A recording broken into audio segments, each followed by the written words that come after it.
सबक सिखाने का जो मौका मिला आपको, क्योंकि आप लोग बार बार उनको तो मौका दिए, वो लोग आपको बार बार धोखा दिए, तो एक बार मुंह तोड़ जवाब दीजिए, सबक सिखाइए। कांग्रेस पार्टी को सही रास्ते लाने के लिए एक झलक देना कभी का एक बार जरूरी है। मैं आखिरी में एक और चीज भी बोलना चाहता हूं, जरा वो एक वीडियो है भाई, वो वीडियो प्ले करो। एक वीडियो दिखाता हूं आपको, रेवंत रेड्डी साहब क्या बोले, जरा दिखाता हूं, दिखाओ भाई, प्ले करो।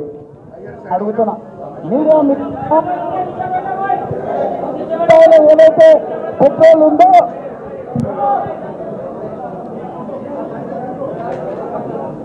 నేను అడుగుతున్నా మీడియా क्या हुआ रे भाई, ఏమైంది? నేను అడుగుతున్నా మీడియా మిత్రులారా, ఇవాళ 105 రూపాయలు పెట్రోల్ ఉందో बंद करो वीडियो, ठीक 40 రూపాయలు। तो हुआ यह है, मैं क्या दिखाने वाला था आपको याद होगा, ऑटो ड्राइवरों को, बच्चों को, हमारे जितने, हाँ देख लो एक बार, पहले से चलाओ, फर्स्ट నుంచి పెట్టు। నేను అడుగుతున్నా మీడియా మిత్రులారా, ఇవాళ 105 రూపాయలు ఏదైతే పెట్రోల్ ఉందో 40 రూపాయలు వాస్తవ ధర, 65 రూపాయలు, 33 రూపాయలు నరేంద్ర మోడీ, 32 రూపాయలు కల్వకుంట్ల చంద్రశేఖరరావు గారు మన జేబులో చిల్లి పెడుతుండు। ఈ జేబు దొంగలు ఇవాళ మనల్ని దోసుకుంటున్నారు। ఎక్కడైనా అసలు కంటే మిత్తెక్కుంటుందా? 40 రూపాయలకు మన ఇంటికాడ మన బండిలో పట్టించాల్సిన పెట్రోల్, 30 రూపాయలకు పోయాల్సిన డీజిల్ ఇవాళ 95 రూపాయలు, 105 రూపాయలు అయ్యాయి। क्या बोले, याद है आपको, समझ आया क्या बोले उन्होंने? केसीआर साहब और मोदी साहब दोनों मिलके 105 रुपया हो गया डीजल। एक्चुअली डीजल का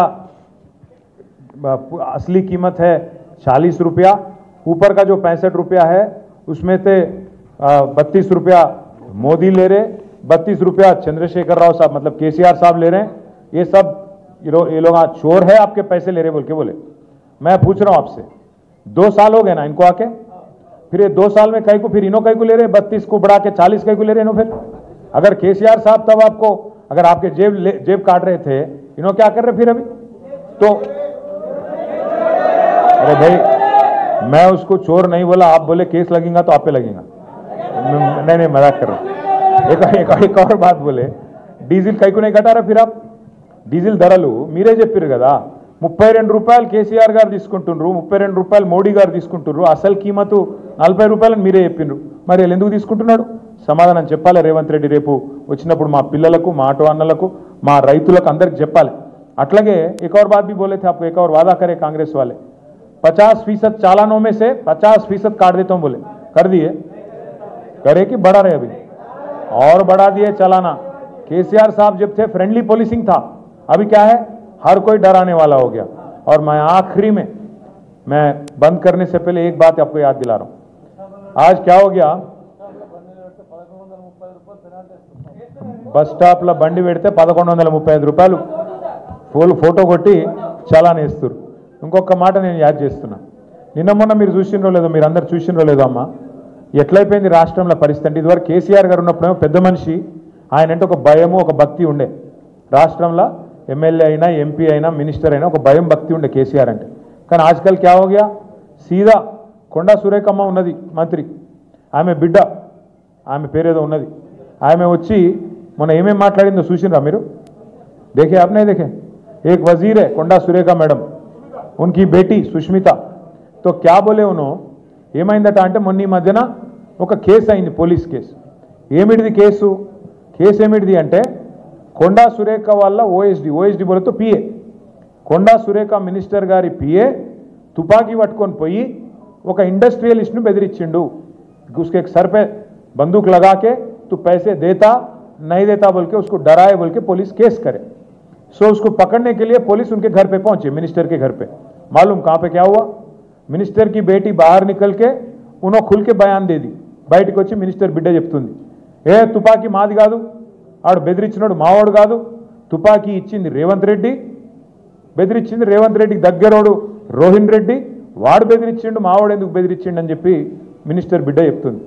మినిస్టర్ బిడ్డనేమో ముఖ్యమంత్రి తుపాకీ ఇచ్చిండు, ముఖ్యమంత్రి దగ్గరి మనిషి బెదిరించిండని ఆమె చెప్తుంది. మరి పోలీసు వాళ్ళు ఏం చెప్తున్నారు? కాదు కాదు, మినిస్టర్ భర్త తుపాకిచ్చిండు, మినిస్టర్ పిఏవై బెదిరించిండు అని వాళ్ళు చెప్తున్నారు. అంటే ఇక్కడ ఒకటి మాత్రం పక్క, బెదిరించింది పక్క, తుపాకీ పెట్టింది పక్క, ఇద్దరులో ఎవడు బెదిరించిండు అన్నదే పాయింట్. ఆఖరికి ఏమైంది ఎరికేనా? మిమ్మల్నేమో బండి నో పార్కింగ్ జోన్లో పెడితేనేమో మిమ్మల్ని వచ్చి పోలీసు బాగా జులుం చేస్తాడు, నకరాలు చేస్తాడు. అక్కడ ఎవడైతే తుపాకీ పెట్టిండని పోలీసు వాళ్ళు కేసు పెట్టినరో వాడిని కార్లో కూర్చోబెట్టుకొని మినిస్టర్ తీసుకపోతే కళ్ళ ముంగట్టుకెళ్ళి పోలీసు వాళ్ళు ఏం పీకుతున్నారు అని నేను అడుగుతున్నా. दम नहीं है क्या पुलिस को दम नहीं है चोरों को पकड़ने के लिए? क्या उखाड़ रहे हो आप, क्या कर रहे हो आप? इस वास्ते बोल रहा हूं मैं, आज क्या हो गया स्टेट में, रउडी शीटरों के हाथ में आज अपना स्टेट चला गया. రౌడీ షీటర్, బందూక్ చలానే వాళ్ళే రౌడీ షీటర్ల చేతుల్లోకి ఇలా రాష్ట్రంలో పరిపాలన వెళ్ళిపోయింది. మీ జుబ్లీహిల్స్లో కాంగ్రెస్ ఇచ్చిన క్యాండిడేట్ కూడా ఆయన కూడా గసంటోడే, ఆయనేం సక్కటోడు కాదు. మరి రేపు ఏమైతే దొరికేనా మీరు ఒక్కొక్కరు పోయి హఫ్తా ఇవ్వాలి, ఒక్కొక్కరు హఫ్తా ఇవ్వాలి. ఆటో వాళ్ళు, ఇడ్లీ బండి నడుపుకుంటోళ్ళు, చిన్న చిన్న వ్యాపారాలు చేసుకుంటోళ్ళు హఫ్తా ఇవ్వకపోతే మీ బొక్కలు సాఫ్ చేస్తా కొడుక అని చెప్పి బెదిరించే రౌడీలకు గుండాల కోట్లు ఇస్తామా? అసొంటలో కోట్లు ఇద్దామా హైదరాబాద్లో? గదే ఆలోచించుకోవాలి. జుబ్లీహిల్స్లా గిసొంటోళ్ళే దొరికిర్రాయిగా. ఇగో మొన్న చూసిరు కదా వాళ్ళ ఊరేగింపు నామినే